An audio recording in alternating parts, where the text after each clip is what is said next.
ಇದೊಂದು ರೀತಿಯಾಗಿ ಆ, ಅಡ್ಡಗೋಡೆ ಮೇಲೆ ದೀಪ ಇಟ್ಟಂಗೆ ಆಗಿದೆ ಇದು ಕತೆ. ಬಿಜೆಪಿಯ 3 ಶಾಸಕರ ವಿರುದ್ಧ 40% ಕಮಿಷನ್ ತನಿಖೆ ನಡೆಯುತ್ತಾ? ಯಾಕೆ ಅಂತಂದ್ರೆ ನಾಗಮೋಹನ್ ದಾಸ್ ಅವರು, ನ್ಯಾಯಮೂರ್ತಿ ನಾಗಮೋಹನ್ ದಾಸ್ ಅವರು ವರದಿ ಏನು ಕೊಟ್ಟಿದ್ರಲ್ವಾ, ಅದನ್ನು ಶಿಫಾರಸು ಮಾಡಿದ್ರಲ್ಲ ವಿಸ್ತೃತ ವರದಿಗೆ. ಈಗ ಆ ನಿಟ್ಟಿನಲ್ಲಿ ಸರ್ಕಾರ ಏನು ಯೋಚನೆ ಮಾಡುತ್ತೆ ಅನ್ನೋದನ್ನ ನೋಡಬೇಕು. ಪರ್ಸೆಂಟೇಜ್ ಸಂಬಂಧ 3 ಶಾಸಕರ ಮೇಲೆ ಚಾರ್ಜ್ ಶೀಟ್ ಅಂತಿದ್ದಾರೆ. ಅವತ್ತು ಆರೋಪ ಬಂದಿದ್ದು ಮಂತ್ರಿಗಳ ಮೇಲೆ.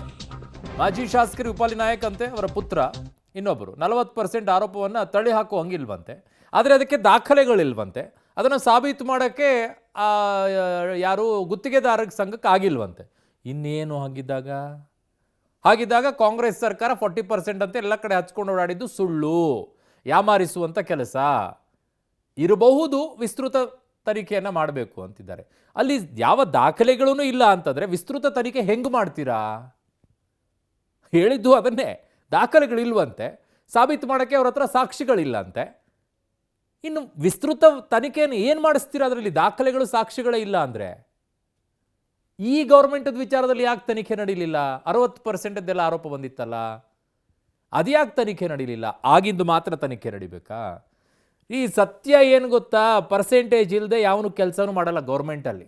ನನ್ನ ಸಹೋದ್ಯೋಗಿ ಈಗ ಪೊಲಿಟಿಕಲ್ ಬ್ಯೂರೋ ಹೆಡ್ ಆಗಿರುವಂಥ ರಮೇಶ್ ನನ್ನ ಸಂಪರ್ಕಕ್ಕೆ ಸಿಗ್ತಾ ಇದ್ದಾರೆ. ರಮೇಶ್, ಭಾಳ ಮಜವಾಗಿದೆ. ಗುತ್ತಿಗೆದಾರ ಸಂಘದವರಿಗೆ ಪ್ರೂವ್ ಮಾಡೋಕ್ಕೆ ಅವ್ರ ಹತ್ರ ಸಾಕ್ಷಿಗಳಿಲ್ಲ ಅಂತೆ, ದಾಖಲೆಗಳಿಲ್ಲದೇನೆ ಈಗ 40% ಇರಬಹುದು, ಇದನ್ನು ವಿಸ್ತೃತ ತನಿಖೆ ಮಾಡಬೇಕು ಅಂತಿದ್ದಾರೆ. ಸಾಕ್ಷಿಗಳಿಲ್ಲ, ದಾಖಲೆಗಳಿಲ್ಲ ಅಂದಮೇಲೆ ವಿಸ್ತೃತ ತನಿಖೆ ಹೆಂಗ್ರಿ ಮಾಡ್ತಾರೆ ಅಂತ? ಅರುಣ್, ದಾಖಲೆಗಳು ಇಲ್ಲವೇ ಇಲ್ಲ ಅಂತ ಆಯೋಗ ಹೇಳಿಲ್ಲ, ದಾಖಲೆಗಳನ್ನ ಕೊಟ್ಟಿಲ್ಲ, ಪ್ರೊಡ್ಯೂಸ್ ಮಾಡಿಲ್ಲ ಅಂತ ಆಯೋಗ ಹೇಳಿರ್ತಕ್ಕಂಥದ್ದು. ಅದಕ್ಕೆ ಒಂದು ಲೈನ್ ಅನ್ನ ಹೇಳಿದ್ದಾರೆ. ಅಂದ್ರೆ ಅವರು ಮಾಡಿರ್ತಕ್ಕಂಥ ಆರೋಪದಲ್ಲಿ ಸತ್ಯಾಂಶ ಇಲ್ಲದೇ ಇರಬಹುದು ಅನ್ನೋದ್ರ ಜೊತೆಗೆ ಎಲ್ಲ ಒಂದ್ ಕಡೆ ಆಯೋಗದ ಮುಂದೆ ಅವರು ಬರೋದಿಕ್ಕೆ ಅವರಿಗೆ ಒಂದು ರೀತಿಯಲ್ಲಿ ಭಯ ಮತ್ತೆ ಆತಂಕ ಇರಬಹುದು, ನಾವು ಬಲಿಪಶುಗಳಾಗ್ಬಿಡ್ತೇವೆ ಅಂತ. ಹಾಗಾಗಿ 40% ಆರೋಪದಲ್ಲಿ ಸತ್ಯಾಂಶ ಸ್ವಲ್ಪ ಮಟ್ಟಿಗೆ ಇರಬಹುದು ಅನ್ನೋದನ್ನ ಹೇಳಿದ್ದಾರೆ. ಅಂದ್ರೆ ಎಲ್ಲ ಒಂದ್ ಕಡೆ ಇದು ಕಾಂಗ್ರೆಸ್ನ ಒಂದ್ ರೀತಿಯಲ್ಲಿ ಎಷ್ಟು ಅಗ್ರೆಸಿವ್ ಆಗಿ ಅಟ್ಯಾಕ್ ಮಾಡಿದ್ರು 40% ಆರೋಪವನ್ನ, ಅಷ್ಟರ ಮಟ್ಟಿಗೆ ಒಂದು ತನಿಖಾ ಆಯೋಗದಲ್ಲಿ ಔಟ್ಪುಟ್ ಸಿಗ್ಲಿಲ್ವೇನೋ ಅನ್ನೋದ್ರ ಬಗ್ಗೆ ಕೂಡ ಚರ್ಚೆ ಆಗ್ತಾ ಇರ್ತಕ್ಕಂಥದ್ದು. ಇನ್ನುಳಿದಂತೆ ಬೇರೆ ಬೇರೆ ಪ್ರಕರಣಗಳಲ್ಲಿ ಎಲ್ಲ ಒಂದ್ ಕಡೆ ಒಂದು ಕೆಲ ಗುತ್ತಿಗೆದಾರರು ಹೇಳಿಕೆಯನ್ನು ಬಂದು ಕೊಟ್ಟಿದ್ದಾರೆ.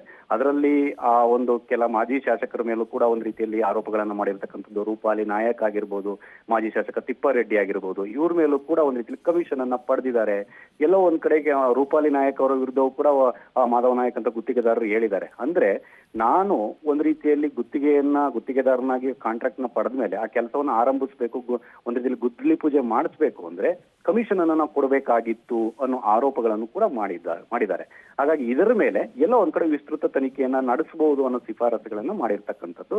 ಹಾಗಾಗಿ ಕಾಂಗ್ರೆಸ್ ಅಗ್ರೆಸಿವ್ನೆಸ್ ಏನಿತ್ತು ಅದು ಈ ವರದಿಯಲ್ಲಿ ಕಂಡು ಬರಲಿಲ್ವಾ ಅನ್ನೋದ್ರ ಬಗ್ಗೆ ಸಾಕಷ್ಟು ಚರ್ಚೆ ಆಗ್ತಾ ಇದೆ. ಅವರು ಓಕೆ ರವೀಶ್, ನಿಮ್ಮೆಲ್ಲ ಮಾಹಿತಿಗೆ ಧನ್ಯವಾದಗಳು.